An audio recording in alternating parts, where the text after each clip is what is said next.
Bismillahirrahmanirrahim. Assalamualaikum warahmatullahi wabarakatuh.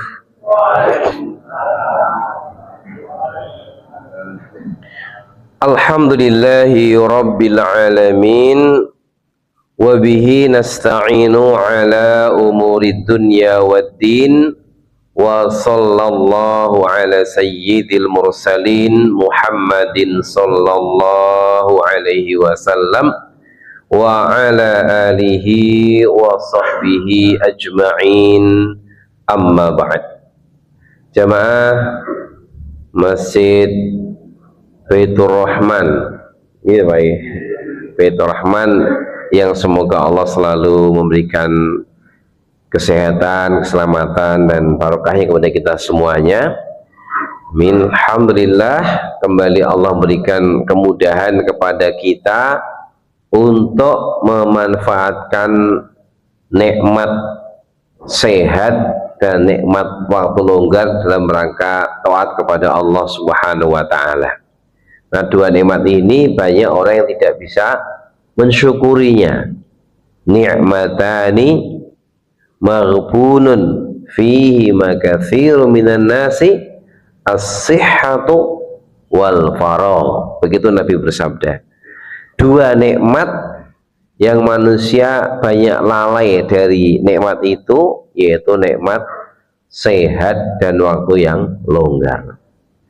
Salat dan salam untuk Nabiullah Nabi Muhammad sallallahu alaihi wasallam yang menjadi panutan kita dalam seluruh aspek kehidupan, baik kehidupan pribadi, berkeluarga, bermasyarakat, berbangsa, bernegara, bahkan dalam kehidupan internasional. Semua telah ada contoh dari Nabi sallallahu alaihi wasallam. Juga kepada keluarga yang setia menemani beliau dan para sahabat yang berjuang bersama beliau, dan tentunya pengikut-pengikut yang setia mengikuti sunnah-sunnah beliau sallallahu alaihi wasallam.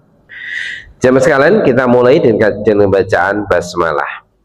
Bismillahirrahmanirrahim.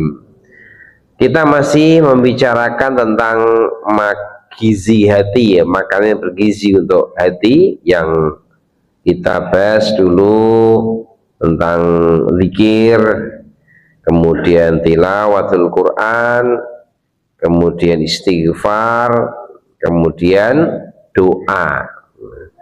Dalam doa ini kita masih pada tema adab dalam berdoa. Dulu setelah kita bahas beberapa poin, sekarang kita lengkapi. Dulu kita sampaikan yang pertama harus yakin. Kalau doa itu harus yakin diijabi Allah. Kalau doa kalau nggak yakin ini ijabahnya juga nggak meyakinkan nanti. Karena ada hadis ana inda dzanni abdi bi, hadis qudsi, ya. Saya tergantung persangkaan hambaku kepadaku. Kita doa yakin mesti Allah ijabahi. Gitu. Itu yang pertama. Kemudian yang kedua, kemarin diulang-ulang permintaannya. Jangan cepat bosan, ya. Diulang-ulang terus. Bahkan disunahkan dibaca sampai 3 kali. Sekali doa dibaca 3 kali. Kemudian jangan tergesa-gesa. Artinya tergesa-gesa itu baru doa mungkin 5 hari nggak dikabulkan, kemudian bosen, udah kesel dungo 5 dino rak kabul, wis aku moh dungo neh. Ini termasuk namanya ajalah, tergesa-gesa. Biarlah Allah yang lebih tahu kapan yang tepat. Nah, selanjutnya kita masuk nomor 4, yaitu mencari waktu-waktu yang mustajab, seperti hari Arafah tanggal 9 Zulhijjah. Itu juga yaum yang makbul. Nabi bersabda, khairu du'ai du'a'u yaum Arafah. Doa terbaik itu doa yang diucapkan pada hari Arafah. Kemudian pada bulan Ramadan, pada hari Jumat khususnya ba'dal asri, ba'dal asar sampai menjelang maghrib itu. Kemudian juga waktu sahur ketika sudah menjelang sepertiga malam terakhir. Nabi bersabda, yang zirullahu kulla lailatin ila sama'id dunya. Allah turun setiap malam ke langit dunia. Ini kan Nabi mengabarkan Allah turun ke langit dunia, gitu ya. Allah turun setiap malam ke langit dunia. Ini jangan diperdebatkan terlalu dalam, karena ini sifat Allah. Kita yakin Allah punya sifat, namanya sifat fi'liyah, sifat perbuatan, turun ke langit dunia setiap akhir malam. Sudah, itu aja kita yakini, nggak usah mikir terlalu kemana-mana. Berarti Allah di bumi terus, karena kan malamnya gantian, muter-muter ya. Ini terlalu, karena Allah dan kita beda. Allah itu tidak sama dengan makhluknya. Kalau tentang sifat Allah kita meyakini tanpa menanyakan bagaimana sih Allah turun ke langit. Jangan bertanya kaifa. Dulu kan ada itu zaman Imam Malik rahimahullah. Imam Malik ini berarti abad-abad ke berapa ya? Mungkin kedua Hijriah itu. Imam Malik, atau 1 Hijriah. Artinya zaman akhir-akhir tabi'in. Imam Malik gurunya Imam Syafi'i. Imam Malik bertemu dengan Abu Yusuf, muridnya Abu Hanifah. Kemudian Imam Syafi'i gurunya Imam Ahmad. Nah, Imam Malik didatangi orang, ya Imam, qala Allah Ta'ala ar-Rahmanu 'alal 'arsy istawa. Allah Ta'ala berfirman, Ar-Rahman itu bersemayam di atas arsy. Ar-Rahman bersemayam di atas arsy. Lalu orang itu bertanya, kaifa istiwa? Nah, bersemayamnya bagaimana? Menanyakan bagaimana. Maka Imam Malik berkata, al-istiwa'u ma'lumun. Istiwa ya jelas toh, bersemayam jelas. Wal imanu bihi wajibun, kata Imam Malik. Mengimani Allah bersemayam di atas arsy wajib. Wal kaifa majhulun, adapun bagaimana caranya kita nggak tahu, kita nggak punya ilmu itu. Wasu'alu anhu bid'atun, dan menanyakan detail seperti itu termasuk bid'ah gitu. Nah gitu ya sama sekali. Untuk masalah asma sifat kita percaya apa adanya. Allah setiap malam turun ke langit dunia, sudah mantap. Berarti kita kalau malam itu Allah mendekat ke kita gitu. Sudah, kita aja, jangan tanya yang lain, malah kita pusing karena ilmu kita sedikit, tidak bisa meliputi ilmu Allah Subhanahu wa taala. Hina yabqa thuluthul laili al-akhir. Hina yabqa thuluthul laili al-akhir, ketika tinggal sepertiga malam terakhir. Jadi kalau ngitung malam itu tinggal dibagi, Pak. Misalnya sekarang ini maghrib jam berapa? 5:30 gitu. Anggap aja 5:30 ya. Subuhnya jam 4. Kita hitung 6:30, 7:30, 9, 10, 11, 10:30, 11:30, 2, 3, 4, sekitar 10 jam setengah. Nah, tinggal 10 jam setengah dibagi 3, berarti kira-kira ya anggap aja 3,5 gitu Pak ya, atau 3 lah, 3 jam. Tinggal kita ambil subuh tadi jam berapa? Jam 4, berarti jam 3, jam 2, jam 1 ini sudah sepertiga malam terakhir. Kalau antum tahu kapan sepertiga malam terakhir? 1, 2, 1 setelah 1 ya. Jadi jam 1 sampai 2, 2 sampai 3, 3 sampai 4 itu masuk sepertiga malam terakhir. Nah, waktu sahurnya sekitar 20 menit sebelum subuh itu waktu sahur, waktu sahur itu waktu akhir sepertiga malam terakhir, yang di dalam Quran disebutkan wabil asharihum yastaghfirun. Kalau waktu sahur orang-orang takwa soleh itu beristighfar pada Allah. Nah, sekitar itu fayaqul, dan lalu Allah berfirman, man yad'uni fa astajibu lahu. Siapa yang berdoa padaku di sepertiga malam terakhir, aku akan kabulkan. Man yas'alani fa'utiyahu. Siapa yang meminta kepadaku, maka aku akan beri.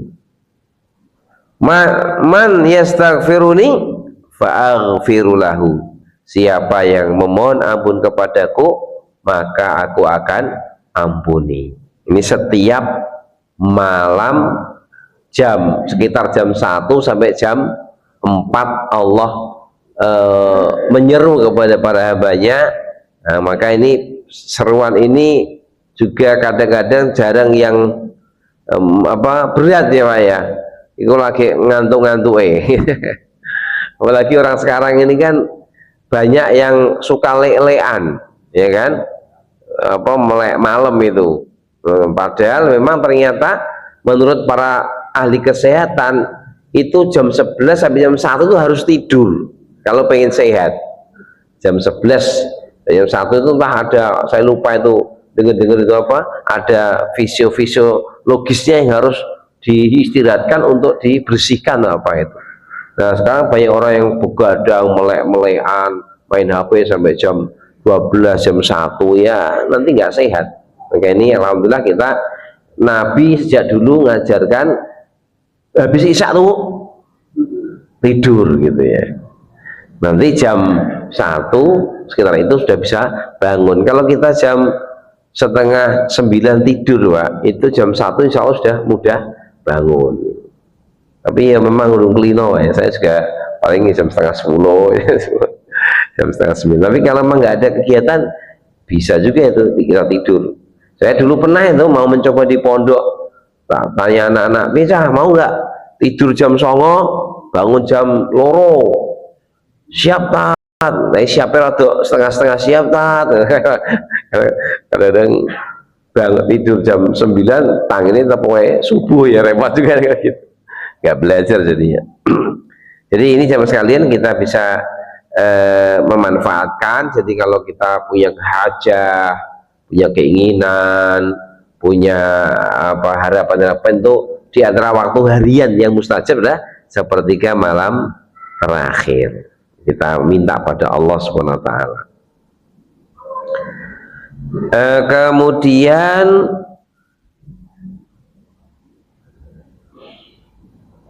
disebutkan bahwa Nabi Yakub alaihissalam berkata, saufa astaghfiru lakum rabbi, saya akan memintakan ampun untuk kalian kepada Robku. Ini kisah Nabi Yakub yang anak-anaknya itu kan pada berbuat salah itu ya, membunuh melemparkan Nabi Yusuf ke sumur. Kemudian setelah Nabi Yusuf jadi menteri, ketemu terungkap, akhirnya sadarlah para saudara ini dan minta, Pak, bu aku diminta pada Allah agar Allah mengampuni kami telah bersalah. Kemudian Nabi Yakub berkata, saufa astaghfirullakum Robbi. Saufa ini maksudnya apa? Berdoa nunggu di waktu sahur, karena itu waktu yang istijabah. Jadi itu di antara waktu-waktu yang mustajab. Begitu pula berusaha mencari kondisi yang mulia, kondisi yang juga mustajab, keadaan. Kalau tadi waktu, ini keadaan. Apa diantaranya? Yaitu ketika sedang jihad fisabilillah, ya, perang itu sedang bertempur, itu doa-doa mustajab. Ini mungkin rahasia saudara kita di Hamas itu nggak kalah itu ya, mungkin ya saya yakin mereka akan banyak berdoa pada Allah, karena kalau dipikir pakai logika itu kayak orang logis itu. Gimana sekelompok pasukan Hamas, bukan negara itu kayak kalau di sini mungkin kokam gitu ya, kokam, enggak negara, dan cuma sak Boyolali katanya, Kediri itu sak kota Boyolali gitu, apa Gaza itu 2 tahun bertarung dengan kekuatan adidaya dunia. Bukan hanya Israel itu kan, didukung oleh Amerika, didukung oleh Inggris, oleh Perancis, oleh Italia, didukung dengan senjata yang enggak, kok bisa bertahan tuh seperti nggak logis itu kalau nggak ada maunah Allah itu nggak bisa diterima oleh logika. Kok bisa bertahan dengan serangan yang sudah sedemikian dahsyatnya itu. Nah, ini kemungkinan pas, ya saya yakin pas perang itu ya mereka akan berdoa, dan juga doa-doa para orang-orang soleh dari penjuru dunia ya. Semoga Allah mudahkan Hamas, karena sekarang ini sedang diuji apa, si Donald Trump itu mengancam itu kan, pokoknya harus mau damai, syaratnya apa, lucuti senjata gitu kan. Itu bukan perjanjian tapi ngancam, kudu mau, kalau nggak mau diserang gitu. Jadi ini luar biasa. Kemudian juga ketika turun hujan, ketika turun hujan itu bisa sambil kita berdoa, wa huwa alladzi yunzilul ghaitsa min ba'di ma qanatu wa yanshuru rahmatah. Dialah yang menurunkan hujan setelah orang-orang pada putus asa dari hujan air, dan Allah menyebarkan rahmat kasih sayangnya. Maka disitulah saat yang tepat untuk berdoa. Kalau pas turun hujan, segera berdoa. Itu waktu yang mustajab, bukan keadaan yang mustajab. Kemudian juga ketika saat sedang sujud, sujud, aqrabu ma yakunul abdu min rabbihi wa wasajidun faksiru minad du'a. Hadis riwayat Muslim dan lainnya. Aqrabu ma yakunul abdu, kondisi seorang yang paling dekat, min rabbihi, dari Rabbnya Allah, wa wasajidun, saat dia sedang bersujud, faksiru minat doa, maka perbanyalah berdoa. Ini jadi pas sholat itu kita disunahkan untuk berdoa. Nah, ini terutama kalau sholat sendirian Pak ya, sholat malam, sholat sunnah itu silakan membaca doa yang panjang, tidak apa-apa. Tapi kalau berjamaah tentu harus memperhatikan jamaah. Aja sak geleme dhewe nanti jamaah bingung, ini sujud kok setengah jam ini ngopo. Oke, ini ya, silakan misalnya qiyamul lail, misalnya doa-doa di umat setelah baca tasbih, minta pada Allah, doa-doa dari Rasulullah diungkapkan itu. Karena ini memang setahu saya ya, para ulama kalau namanya doa di waktu sholat ya harus pakai bahasa Arab. Kalau nggak bisa ya berarti bacanya batin ya, batin ya, atau bacanya nanti setelah selesai sholat itu. Kemudian itulah kondisi-kondisi yang saat yang tepat ya untuk banyak berdoa kepada Allah, baik waktu maupun keadaan, dengan harapan lebih istijabah. Nah, kemudian adab berikutnya yang keenam adalah khafdus sauti bainal mukhafatah wal jahr, yaitu suaranya direndahkan, jangan terlalu keras, jangan terlalu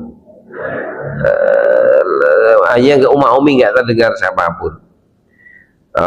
Allah berfirman, wala tajhar bi sholatika wala tukhafid biha, jangan keras-keras dalam doamu, tapi jangan terlalu rendah gitu. Nah, kemudian diceritakan oleh Abu Musa al-Asy'ari radhiyallahu anhu, pernah beliau bersama rombongan dan Nabi Shallallahu Alaihi Wasallam itu melakukan perjalanan setelah dekat dengan Madinah, maka beliau bertakbir dan orang-orang bertakbir. Lalu mereka mengangkat suara kencang minta pada Allah, berdoa pada Allah. Nabi ingatkan, ya ayyuhan nas arbi'u ala anfusikum ay irfaqu biha wakhfadhu aswatakum innalladzi tad'una laisa asam wala ghaiban. Wahai manusia, kasihanilah diri kalian sendiri, jangan berbuat yang tidak benar.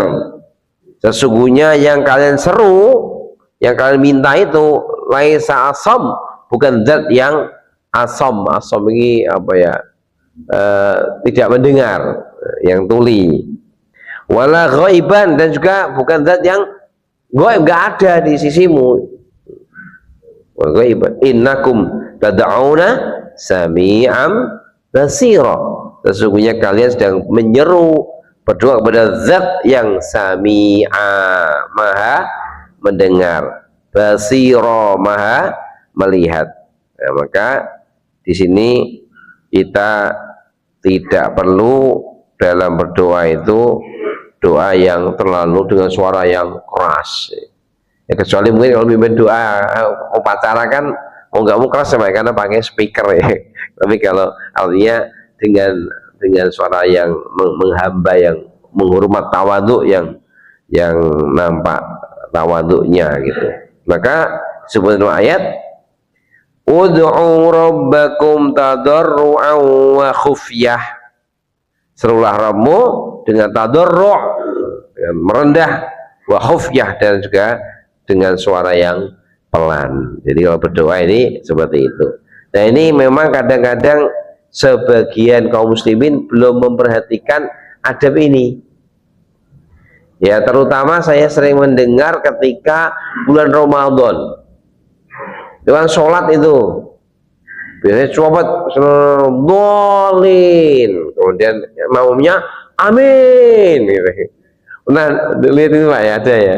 Nah, ini kan mungkin kan agak menyadari, baik imam jamaah itu yang penting lakoni, mau taat, tapi nggak nyadari bahwa ini kurang beradab, teriak-teriak dengan suara yang tidak sopan. Ya, padahal amin itu kan ya Allah kabulkan langsung amin kan, orang sopan kan amin yang rendah begitu.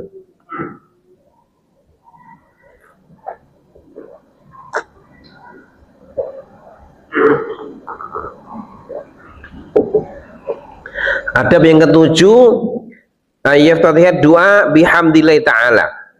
Hendaknya membuka doa itu pertama dengan memuji Allah.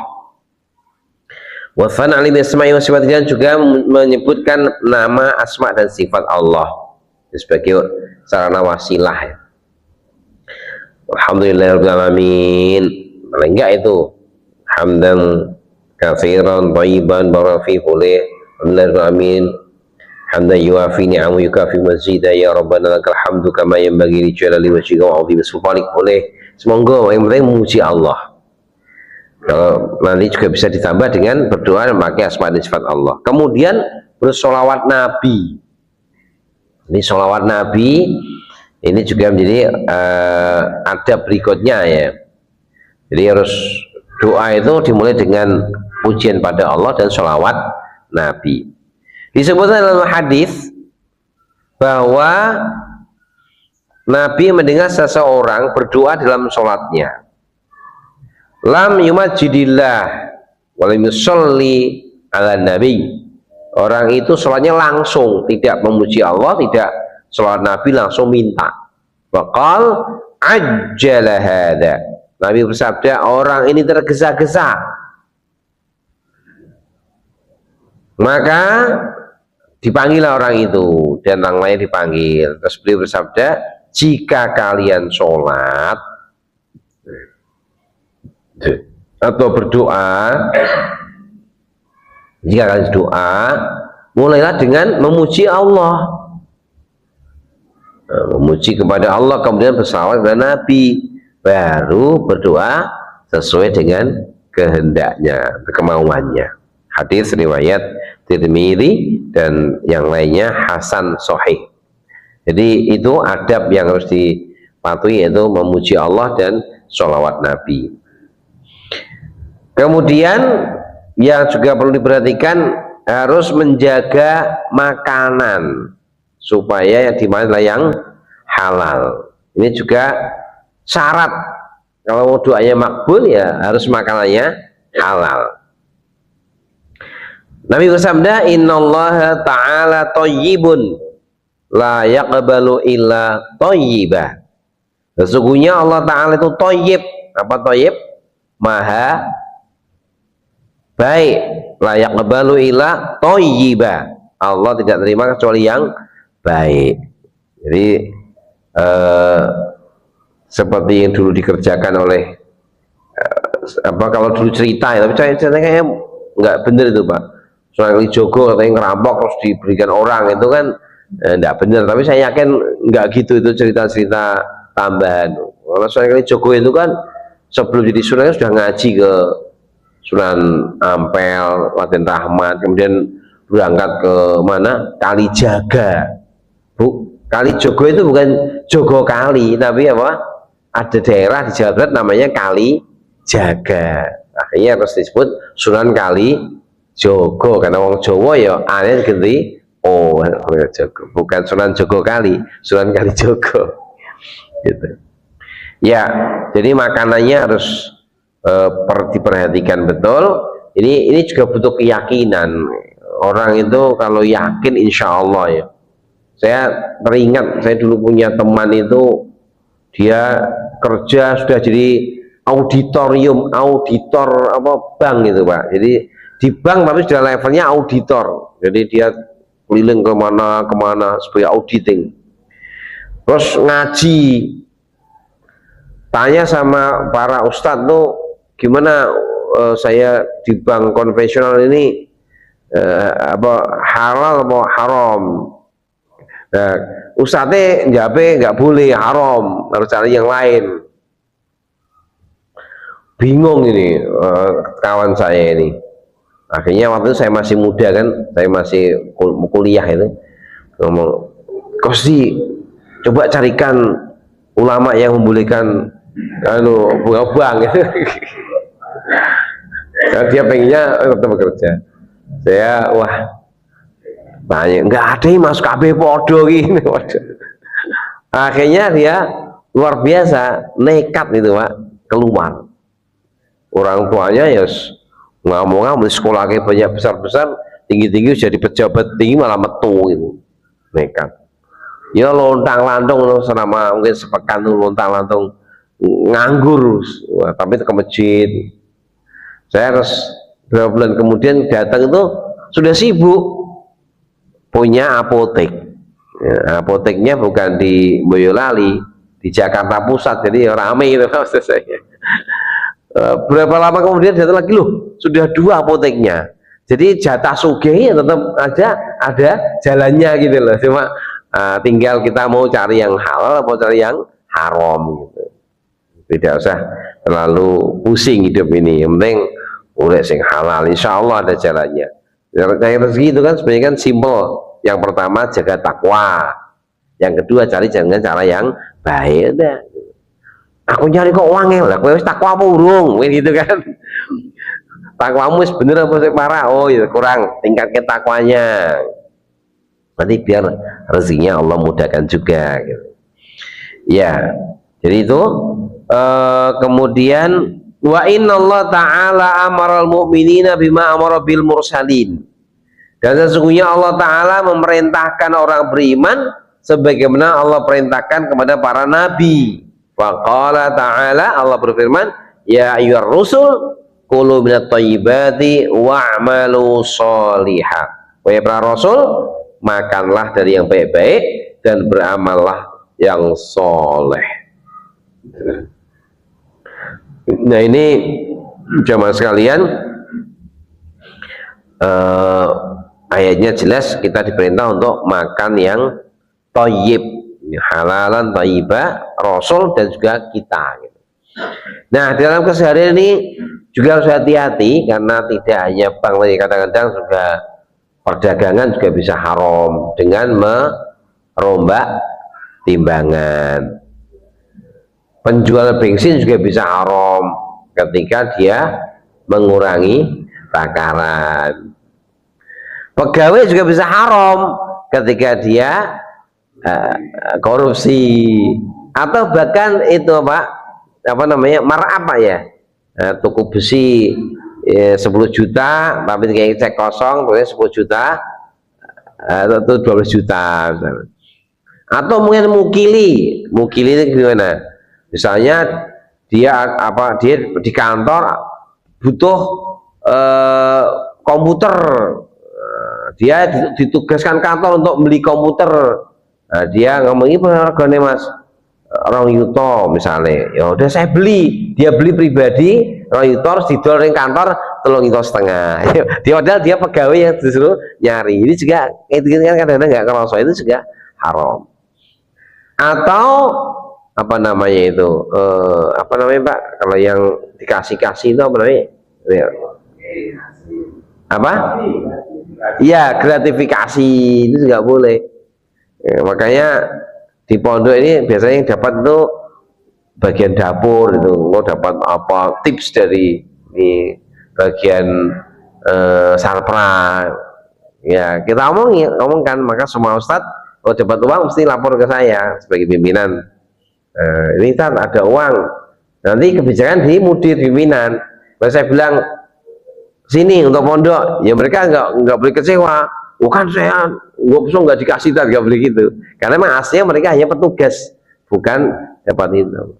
Nanti kalau ada kebijakan, kalau mungkin kesel perjuangan besar, saya ya udah seperti kayak antum ambil, itu berarti sudah kebijakan sudah boleh, tapi harus kepimpinan dulu gitu Pak. Itu juga halnya kadang-kadang nggak harus hati-hati juga gitu, hati-hati. Nah yang kemarin ramai kalau di medsos itu, Ustadz haram mendapatkan hadiah dari wali murid. Wah ini saya rada repot ini, apalagi saya ya sering dapat dari wali murid kan mas, ada datang liburan kalau sing gawake kopi, harus gawake. Nah ternyata itu ada rinciannya, ketika itu dalam rangka mempengaruhi kebijakan itu memang nggak boleh. Saya anaknya jatera naik kelas terus hadiah semua ustadz supaya naik kelas, itu nggak boleh. Tapi kalau umum hadiah untuk kasih sayang, penghormatan, rasa terima kasih itu tidak mengapa begitu. Dia harus dirincikan. Baik, kemudian Allah berfirman, ya ayyuhalladzina amanu kulu min thayyibati ma razaqnakum washkuru lillah in kuntum iyyahu ta'budun. Wahai orang beriman, makan dari baik-baik dari rezeki Allah, apa yang Allah rezekikan padamu, dan bersyukurlah pada Allah jika kamu memang hanya beribadah kepada Allah Subhanahu wa ta'ala. Lalu Nabi menyebutkan seorang laki-laki yang yutilus safar. Yutilus safar, safarnya tawil, panjang. Safar tawil ini menunjukkan apa, ya dia nanti makbul. Jadi orang kalau safar itu doanya makbul gitu maksudnya. Kemudian asy'asa aghbaro, rambutnya kusut masih karena perjuangan. Orang yang berjuang dalam jalan Allah ini insya Allah doanya makbul. Kemudian yamudu yadil sama, ngangkat tangan ke langit, ya Rob ini juga makbul ngangkat tangan, sampai ada hadis innallaha huyayyun, sesungguhnya Allah itu huyayyun, maha pemalu. Dan Allah malu idza rafa'al abdu yadil sama fayrudu masifron. Allah malu kalau seorang hamba itu ngangkat tangan ke langit lalu dikembalikan dalam kondisi tangan yang kosong. Nah gitu, maka ngangkat tangan juga alamatu istijabah doa lah. Tapi masalahnya apa? Wa mat'amu haram wa masyarabuhu haram. Ternyata orang itu makanannya haram, minumannya haram, malbasu haram, pakaiannya haram, wa ghudhiya bil haram, dikasih makan dengan yang haram-haram. Fa'anna yustajabu lidzalika, lalu bagaimana mungkin doanya terkabul? Hadis riwayat Muslim.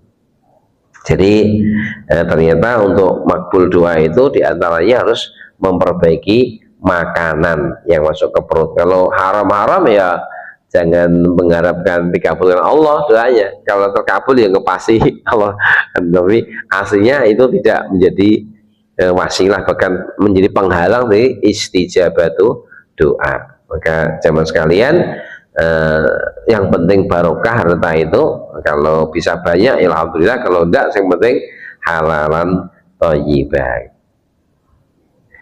Nah, begitu tentang apa namanya, di antara adab harus makan yang halal. Saya percepat sedikit. Yang ke-9 yaitu berdoa dengan menghadap kiblat sambil mengangkat tangan, gitu ya. Yang ke-10 memperbesar rughbah fi rabbi, yaitu apa namanya, rughbah itu harapannya tuh dikuatkan. Idza da'adukum falyu'zim rughbata fa innallaha la yata'adzamu syai'.